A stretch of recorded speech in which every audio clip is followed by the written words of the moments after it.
The charity gala glittered like a crystal palace, every surface reflecting light, every laugh carefully polished.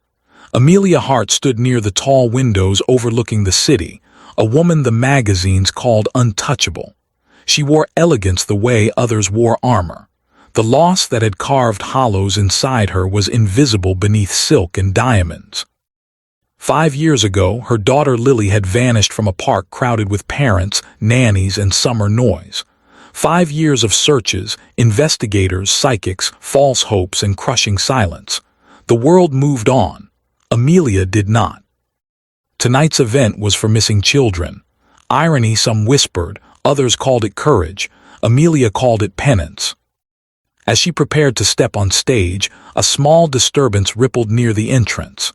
A girl, no older than 12, stood frozen among the guests. Her dress was plain, her hair unevenly braided, her shoes dusty like she had walked a long way to get here. Security leaned toward her, murmuring questions. The girl's eyes never left Amelia. "Ma'am," she said suddenly, her voice thin but steady. The room quieted, curiosity slicing through champagne chatter. "I know that missing child." The words landed like shattered glass. Amelia felt her knees weaken. She had heard those words before, hundreds of times, from strangers hungry for reward money or attention. Still, something in the girl's tone cut through her defenses. Security tried to escort the child away, but Amelia raised a trembling hand. "Let her speak." The girl swallowed. "Her name is Lily. She likes drawing birds. She hates carrots. She sleeps with the light on." The world tilted. Those details had never been public. Amelia stepped forward, every heartbeat roaring in her ears. "How do you know this?" she whispered. The girl hesitated, eyes darting as if measuring danger. "Because she's my sister." Gasps rippled across the hall. Amelia's breath broke. Tears blurred the chandeliers into streaks of light. She reached out but stopped herself, afraid of scaring the truth away. "What's your name?" she asked softly. "Maya." Before another word could be spoken, the girl fainted. Maya woke in a quiet room, wrapped in a blanket far softer than anything she owned. Amelia sat beside the bed, hands clenched together, afraid that if she let go, everything would disappear. Doctors said Maya was malnourished, exhausted. Amelia ordered the best care without thinking of cost.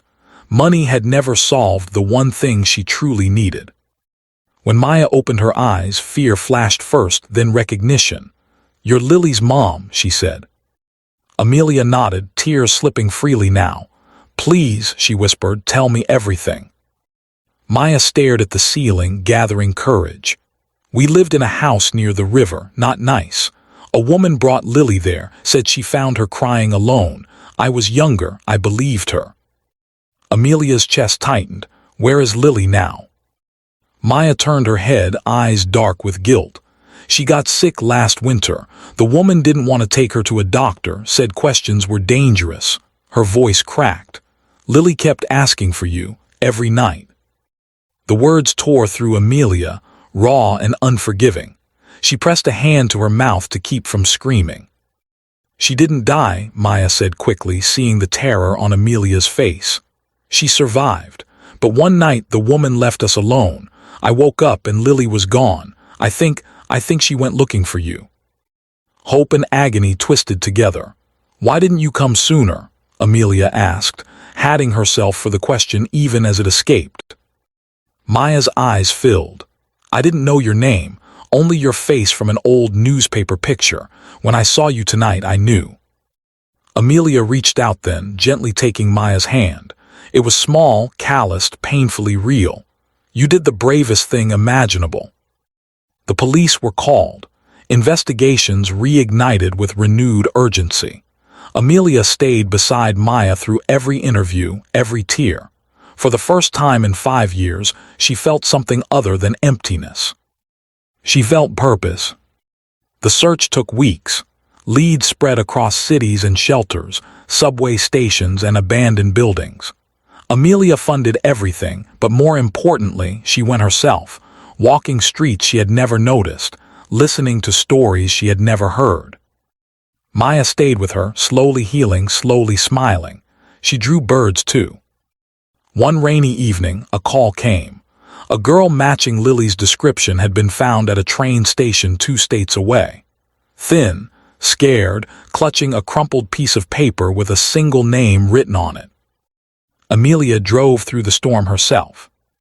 When she entered the station, Lily sat on a bench, feet dangling, eyes hollow with exhaustion. For a heartbeat, neither moved. Then Lily looked up. "Mom," she whispered. Amelia collapsed to her knees, sobbing as she pulled her daughter into her arms. The world dissolved into the warmth of that embrace, the proof of life, the miracle she had barely allowed herself to imagine.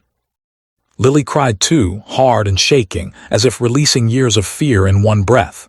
"I knew you'd come," she said. Back home, healing was slow. Nightmares came. Trust had to be rebuilt. But love filled the spaces where pain had lived. Maya became part of the family without question. Amelia adopted her legally, fiercely. "You didn't just bring my daughter back," she told her one night. "You brought me back too."